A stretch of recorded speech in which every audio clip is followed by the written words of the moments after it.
Hey guys, welcome back to Arsenal Korea mode. And yes, I'm very disappointed. I literally finished watching Arsenal against Liverpool and we lost 2-0. Very disappointed. Honestly, going to today's game, wasn't thinking about I'm not quite thinking about that we're gonna win nor we're gonna lose. You know what? At the end of the day, if it was a draw, I'll be happy. But you know what? Liverpool is playing for a much greater cause than Arsenal. They are in for the title challenge against Man City. So of course they are, and plus they have a really really good team, good strength, good mobility, and everything. They are the definition of a champions team. And compared to Arsenal, yes, our players are very young. In fact, the youngest in the league, I believe it's like 22 or 23-year old. And honestly, I'm not very disappointed, but at the same time, just a little bit disappointed because I felt like we could have snatched maybe a point away, but then or also the way how we conceded the goal was very frustrating as well.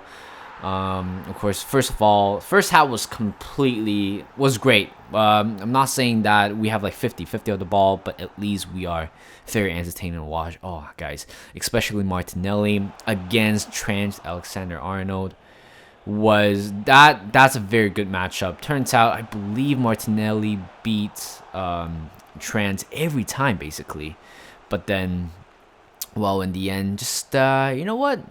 Martinelli has been driving down the left-hand flank a couple of times, but in the end, nobody was in the middle to meet up with him, meet up with the ball. Maybe could have a few chances there, and of course, Odegaard, Thiago with a mistake at the back, pass back, intercepted by Lacazette. It was just unfortunate in the end. Couldn't really back in the goal. Oh, and then the first goal that we conceded with Ramsdale in goal. That one was very frustrating to watch. I know I know a lot of people might disagree with me if you're an Arsenal fan, but I believe Ramsdale, it's not as good as a shot stopper compared to Leno. Let's put it out there. And I know it can cause a controversy, but I believe what I'm seeing because I feel like with Leno go, oh, you know what? Put it that way, Leno, his distribution might not be the best, but I believe he is a much better shot stopper than Ramsdale. Shouldn't have beaten by a near post just like that, Ramsdale. And the second goal, just didn't know. I don't really know what happened. Everybody just scrambling in the back and conceded the goal to Firmino in the end. Oh my god, what a clever finish, but very disappointed in general. And we didn't really bag any chances except in the end Martinelli with with a shot. Good idea, but just a little bit off. And honestly, it's fine. Such a young team losing to such a great team, and I have no problem losing to Liverpool, but it's the way how he conceded the goal just annoys me a little bit. And yeah, Liverpool is done. Push that out of the way. And of course, it's disappointed that we were the home team and couldn't really snatch anything off. So that's fine. Well, right now it's just that. Let's see how Arsenal are gonna bounce back from today's performance and from today's result.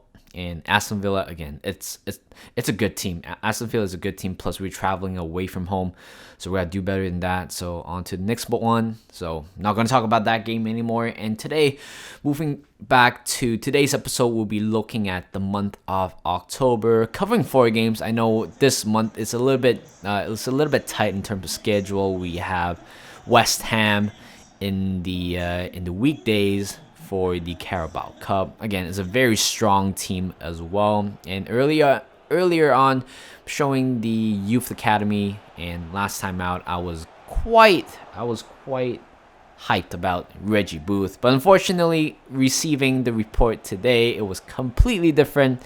He is 68 overall, but turns out his potential range has let him down, 66 to 86. And as you guys know, if a youth player falls below 90 or 91, I'm pretty sure I'm not going to sign that player because what's the point? I always want to look for a player that has a maximum potential of 93 or 94 with a minimum at least 77 plus. Unfortunately, Reggie Booth wasn't that type of player. and a little bit disappointed because, well, Bukayo Saka was out, but then he was back on the bench today, and yeah, after an injury, and of course we're thinking about the lack of squad depth that we discussed in the last episode. But I think right now it's fine. I turned down the difficult, no, turn up the difficulty. I think in terms of like skill move or something like that, I kind of turn it on, so it's gonna be a little bit difficult. Plus injury frequency has lowered down just a little bit. So yeah, the first game we beat Brighton 3-2. It was a very entertaining game. Both sides keep scoring goals, and right now we are at home against Crystal Palace, 3-0. And Alexander Lacazette has been on fire for us lately, scoring like banging in more than 10 goals already earlier in this campaign. And then here's the real question: should we extend the contract of Alexander Lacazette? Maybe a short-term contract, a year or two, because again, I wanted to sign another striker. Even though we already have Alexander Isak in the back right now, he's not gonna arrive until December. But Alexander, like I said, he is such a quality player. I don't know, is it because of the difficulty that I'm playing right now, or is it something else? And here comes Lacazette right here. It was a little bit lucky right there with that goal. It's a deflected shot. Hey, it still got in. And here comes Martin Odegaard to Lacazette, and right there a hat trick to Lacazette, and I believe that would be his 12th goal of the season.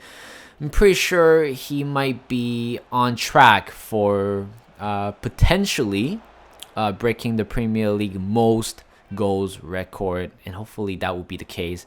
And in terms of that, I'm not sure if I should extend the contract, like I said, and let him stay for a year or two, because based on the performance for the past few months, I believe he deserved a contract. And even though on off camera I kind of did talk about, or I didn't talk about, but like I said, did bring up the issue about extending his contract because he is in his last year. And based on his age, heading off to 31-year-old, not a lot of clubs are going to offer him a contract, especially big money contract. So we will have to see. So beating Crystal Palace 6-2. It's a shame that we couldn't keep the clean sheet, but we got another W in the bag, and right now we are going back home once again against Aston Villa and Danny Ings. Oh my god, remember the name Danny Ings when I did the Southampton career mode last year, or 2 years ago actually. It's been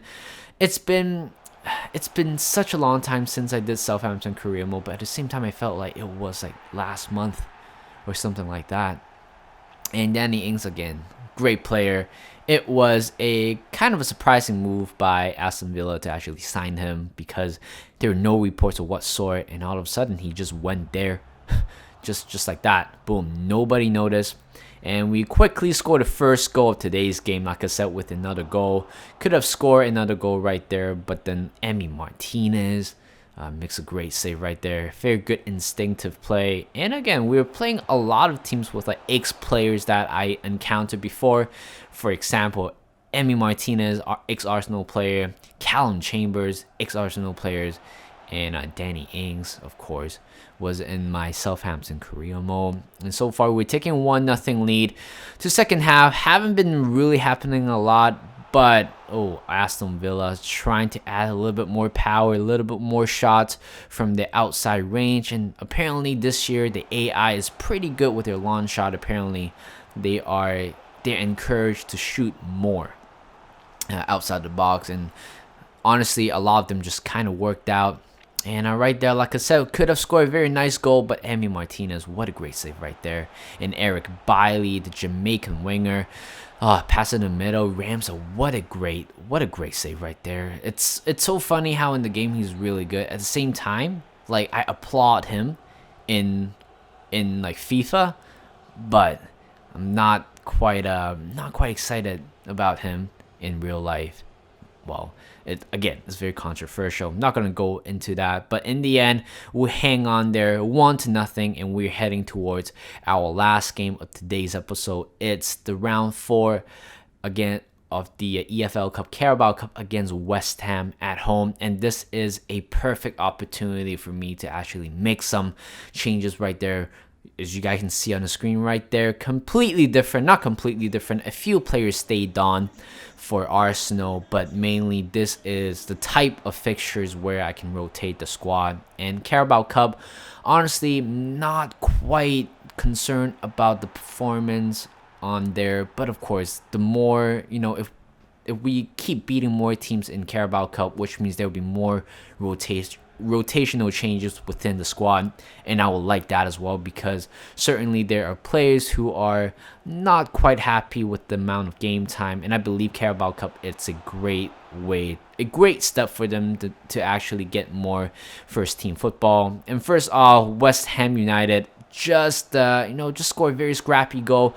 I don't know what happened. El Neni seemed to overran the ball or misintercepted with the play right there, and then it was a very scrappy goal. And oh my gosh, Souček right there just ticked down Samuel Laconga from behind. That's a straight red for him, and we thought, okay, they are down to one player.